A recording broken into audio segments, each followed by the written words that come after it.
In Moscow, an unknown person beat up a Kyrgyz national. It happened when the woman was in her car in a traffic jam. She was overtaken by another car. The driver suddenly braked and started a confrontation. A man got out of that vehicle, walked up to my car and opened the door. He grabbed my phone out of my hands and threw it somewhere to the side. He then started yelling at me for allegedly not giving him away. He kept saying, "I asked clearly." Despite the girl's attempt to calmly deal with the situation, the man started beating her right on the road. He kicked me, pulled my hair. I remember how hard he hit me in the face with his fist, like he was hitting a man. I still remember his first words he said to my face. He shouted, "You migrants, you are all terrorists. You should not be in Russia, in Moscow. Get out of here."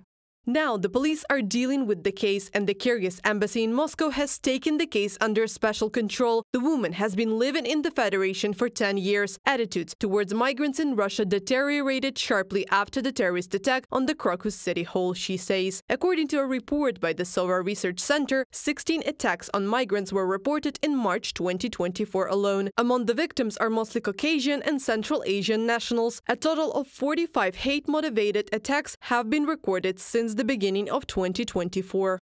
In addition to the serious attacks mentioned, far-right Telegram feeds after March 22nd reported at least 25 smaller street attacks with gas canisters on people of non-Slavic appearance and on 2 girls wearing hijabs. Of these 25 incidents, 5 were explicitly labeled as revenge for the terrorist attack. There were 27 such minor incidents before the terrorist attack in March, which means that the activation in the last week of March was very noticeable. In total, there were about twice as many acts of far-right violence in March as in the previous months, from the report on the Sova Research Center.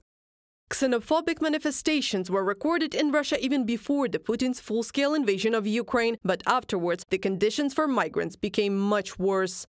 The situation in Russia has worsened after the terrorist attack and in general after the war started, because migrants are caught on the streets and forced to sign contracts to go to war. But you have to understand that the situation with racism and migrantophobia in Russia has always been terrible. When I was a child, other kids were racist towards me. This is something deep-seated in Russia. These are problems that no one talks about. The law adopted in April 2023 in Russia on deprivation of acquired citizenship was also applied to an activist, Alshak Makichan. His entire family was deprived of citizenship in the Federation after he spoke out against the war.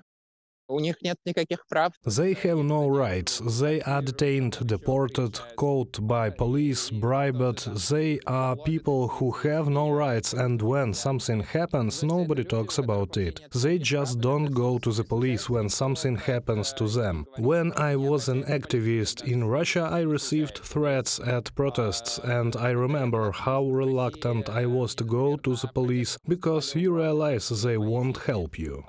Today, Russian security forces have begun to implement even more aggressive methods of controlling foreigners. Raids and detentions have become more frequent. Citizens of Turkmenistan and Tajikistan are leaving the country en masse. They are mainly labor migrants who came to Russia because of unemployment in their home country.